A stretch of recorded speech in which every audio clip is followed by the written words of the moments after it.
So, this is one of our many famous cemeteries here in New Orleans. This is the St. Louis No. 2 Cemetery, the second oldest in the city, built way back in 1823.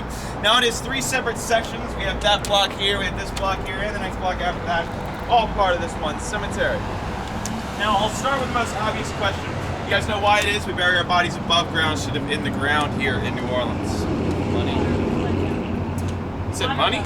Flooding. Flooding, okay, water. I don't know. Anyway, so yeah, water generally comes from everywhere here in New Orleans. It comes from the sky, the Mississippi River, and that water table under the Earth's crust. When the French first got here way back in 1718, they tried putting bodies in the ground. Over time, those bodies would just pop right back up out of the ground. Now, the French were stubborn about it. They tried putting holes in the coffins, tried laying the coffins down. None of it worked. Finally, the stubborn bastards gave up in the 1790s and started building the above-ground graves that we see today. Now, most of these are family mausoleums. We can fit entire families and then some inside of most of these things. Now, the perfect example of one is just right here on the left here with a little gate in front of it. That is a textbook example. We can fit upwards of 75 to even 100 bodies inside of one of these things. Now, that's not just the amount that we can, it's just the average amount that you'll get to over if your family's been here since the 1820s. Now, a lot of people guess to do that, you have to cremate. The Catholics believe that you can't cremate because you need your body for the resurrection of Christ. And so basically what they do is they let God do the cremating for them. So say Uncle Bob dies, poor Uncle Bob. We're going to take the nameplate off the front of the crypt here. There'll be a brick seal behind it that will break open. There'll be a chamber inside of the mausoleum, which we'll put Bob in, where he'll lay in, no coffin or anything, and seal it back up, boom, Bob's in the crypt. However, say a couple months later, Aunt Anna dies. Poor Aunt Anna. We can't open up that crypt, put Anna in there with Bob until Bob is done cooking. Like I said, these things are giant slow cooker ovens, and so Bob's going to be in there for about a year and a day before he is done cooking, 366 days. And as you guys can tell, it is already a hot, humid hellhole here in New Orleans, and this is how it is for most of the year. So it really does get up to about 200, 300 degrees inside of these things. So you can imagine what that can do to a brisket in a couple hours, what that will do to a human body in a year and a day. But Anna's dead. We need somewhere to put her. So she's going to hang out in the wall here. So yes, you guys are pretty much almost leaning up against dead people. I'm sure they do not mind, though. Regardless, Anna's going to hang out for her year and a day in the wall in a little pizza oven-sized slot, which we'll be able to tell whenever we cross back over the street here.